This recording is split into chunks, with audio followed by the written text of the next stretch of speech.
ஜம்மு காஷ்மீரில் ஏற்பட்டிருக்கும் நிலச்சரிவில் சிக்கி 30 பேர் உயிரிழந்திருக்கிறார்கள். மேலும் விவரங்களை செய்தியாளர் ரமேஷ் வழங்க கேட்கலாம். ரமேஷ், வணக்கம். அங்கு நிலைமை தற்போது எப்படி இருக்கிறது? முழு விவரங்களை சொல்லுங்க.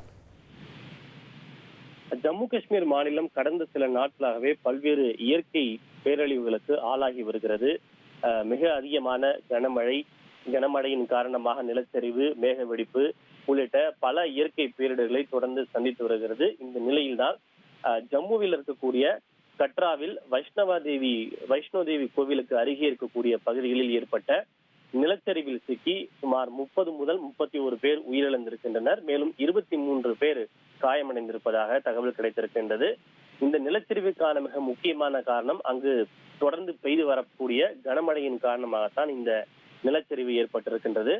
இதன் காரணமாக இந்த பெரும்பாலானவர்கள், இதில் பாதிக்கப்பட்டிருப்பவர்கள் பெரும்பாலானவர்கள் பக்தர்களாக இருக்கலாம் என்று எதிர்பார்க்கப்படுகின்றது. ஏனென்றால் இந்த பாதை என்பது ஜம்முவில் இருக்கக்கூடிய வைஷ்ணவி தேவி கோவிலுக்கு புனித யாத்திரை செல்லக்கூடிய பாதையில் அமைந்திருக்கக்கூடிய பகுதியில் தான் இந்த நிலச்சரிவு ஏற்பட்டிருக்கிறது என்பதால் இதில் சிக்கியிருப்பவர்கள் பெரும்பாலானவர்கள் பக்தர்களாக இருக்கலாம் என்று எதிர்பார்க்கப்படுகின்றது.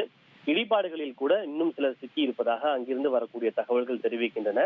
இதனைத் தொடர்ந்து அங்கு சிஆர்பிஎஃப் வீரர்கள், அதே போல மாவட்ட நிர்வாகம், 64 பெட்டாலியன் உள்ளிட்ட பல்வேறு முகமையை சார்ந்த வீரர்கள் அங்கு சென்று மீட்பு பணிகளை மேற்கொண்டு வருகிறார்கள்.